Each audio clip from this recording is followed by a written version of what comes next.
Ada sekelompok ormas perempuan pembela Jokowi. Aneh, gak masuk akal, gak waras. Masa urusannya jasa Jokowi memang jasanya palsu, dia marah-marah akan demo di Mabes Polri pakai BH dan celana dalam. Otaknya di mana? Agamamu apa?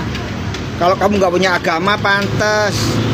Kalau punya agama ya tahu diri lah. Memang susah dengan para pendukung Jokowi ini. Ininya memang sudah apa ya, luar biasa, top dah. Ya, top banget. Memang benar terjadi demo itu. Saran saya buat Pak Polisi di Bareskrim, siap-siap untuk pakai kacamata hitam yang tidak terlihat, juga meminum obat anti-expired, anti kadaluarsa. Karena kita tahu dengan seusia ibu-ibu itu dengan pakai BH dan CD saja di depan Bareskrim, takut nanti akan keracunan susu kaleng. Ya, kalengnya tanda peti ya. Dan apa yang dilakukan ini adalah bentuk bagaimana rasa malu dan rasa frustasi yang dilakukan oleh pendukung Jokowi. Ternyata memang mereka sedang dalam kondisi yang terpepet.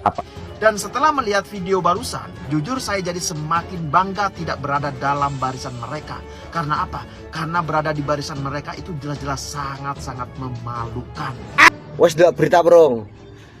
Enek emak-emak arep demo ning Mabes Polri iki karo sempakan karo kotangan tok iki. Cuk. Yo. Kaya ngopo rupane iki? Iki beritane iki wis lewat-lewat ning berandaku iki. Rombongan emak-emak iki arep demo ning Mabes Polri menuntut kejelasan ijazah Pak Jokowi. Kendang nyelesekne. Maksudnya iki piye? Iki emak-emak iki dari rombongan Termul apa dari rombongane Roy Suryo iki? Sing arep demo karo sempakan karo kotangan tok iki rombongane sapa iki? Dancuk, turuk. Tenan to, makanya aku tuh ngomong komen turuk iki kuwi. Innalillahi wa inna ilaihi raji'un.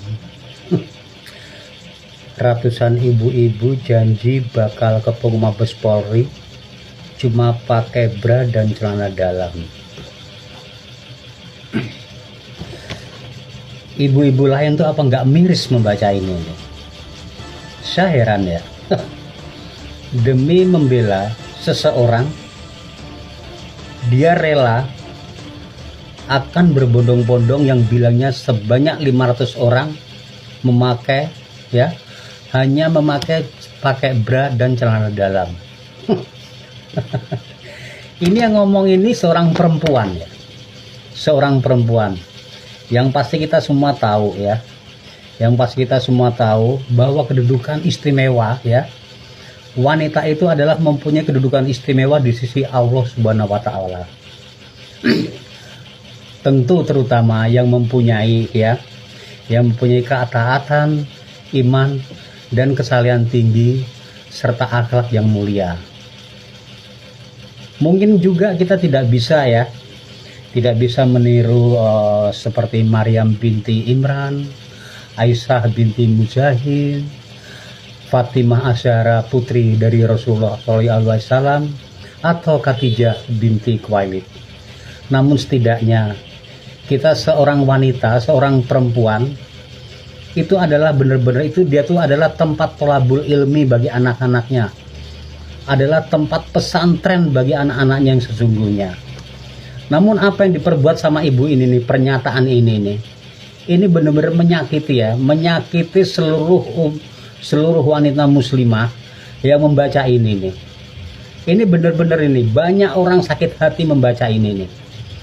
Apa yang akan dilakukan oleh ibu ini dengan teman-temannya, organisasinya yang bilangnya 500 orang akan datang hanya dengan memakai bra dan celana dalam. Astagfirullahaladzim, ya Allah.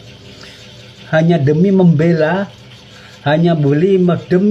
seseorang, mereka tuh nekat melakukan ini. Bener-bener ini. Ya ampun Bu, tobat itu ya. Tobat itu harus dicabut itu ya. Dicabut omongan begitu. Ini hanya saran, tapi kalau memang itu ibu tetap lakukan. Jadi benar kata orang ya, pendukung itu menggambarkan seseorang yang didukung. Ya seperti ini nih, seperti ibu-ibu ini dan teman-temannya juga yang orang-orang yang membela dia. Astagfirullahaladzim, ya Allah ya Rabbi. Tobat Bu, tobat. Pendukung Jokowi selain tidak punya ilmu juga tidak punya rasa malu. Seperti yang dilakukan oleh ibu-ibu ini yang biasa kita lihat di debat-debat TikTok, politik TikTok, bagaimana dia melakukan ancaman kepada Bareskrim jika sampai Bareskrim tidak melakukan penangkapan atas Roy Suryo dan teman-temannya atas kasus ijazah palsu, maka dia akan mengerahkan teman-temannya sebanyak 500 orang untuk demo di depan Bareskrim dengan tidak memakai BH dan CD. Lihat videonya. Jadi kalau bisa Mabes Polri cepat menyelesaikan ini. Kalau tidak, saya organisasi perempuan, kita 500 perempuan berencana akan turun memakai BH dan celana dalam.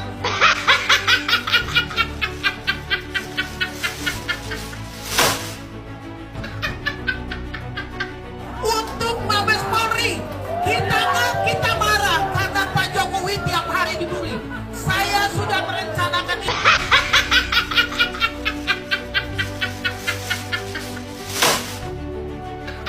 Kalau memang benar terjadi demo itu, saran saya buat Pak Polisi di Bareskrim, siap-siap untuk pakai kacamata hitam yang tidak terlihat, juga meminum obat anti-expired, anti kadaluarsa. Karena kita tahu dengan seusia ibu-ibu itu, dengan pakai BH dan CD saja di depan Bareskrim, takut nanti akan keracunan susu kaleng. Ya, kalengnya tanda petik ya, teman.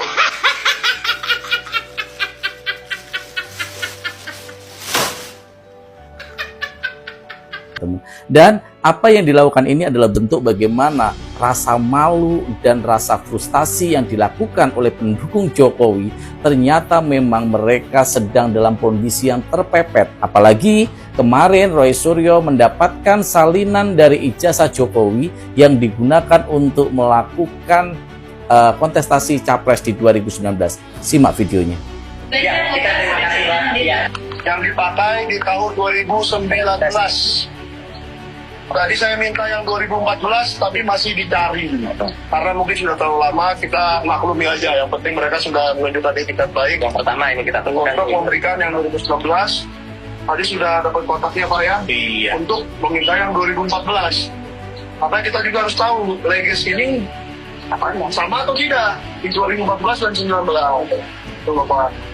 Dan tapi ini kemenangan besar untuk rakyat. Dari video itu kita jadi paham bahwa kenapa KPU kemarin mengeluarkan aturan 731 peraturan KPU di mana ijazah termasuk dokumen rahasia dan tidak bisa dikonsumsi publik dan tidak boleh diminta oleh publik, syarat-syarat dari ijazah yang dimiliki oleh Capres dan Cawapres. Ternyata Roy Suryo dan teman-teman ini meminta salinan ijazah ini sudah dari tanggal 3 Agustus. Dan jawaban KPU saat itu tidak diperbolehkan karena itu termasuk dokumen rahasia. Makanya mereka mengeluarkan peraturan 731 itu. Tetapi alhamdulillah berkat desakan kita bersama, maka ternyata KPU membatalkan putusan 731 dan ketika Roy Suryo dan teman-teman meminta kembali dokumen ijazah yang digunakan Jokowi ketika mengikuti Capres 2019, akhirnya diberikan. Dan sekarang kita jadi paham teman-teman.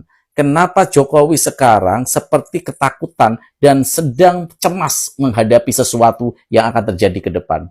Manuver dan langkah-langkah politiknya sangat kontroversi dan sulit sekali untuk kita tebak, termasuk blunder yang sangat luar biasa karena ketakutan dan kekalutan dia sampai dia mengundang Ba'asyir dan akhirnya dia mencium tangan dari Ba'asyir. Pencitraan dia di sini adalah ingin mendekati kubu orang-orang Islam. Kubu masyarakat Islam.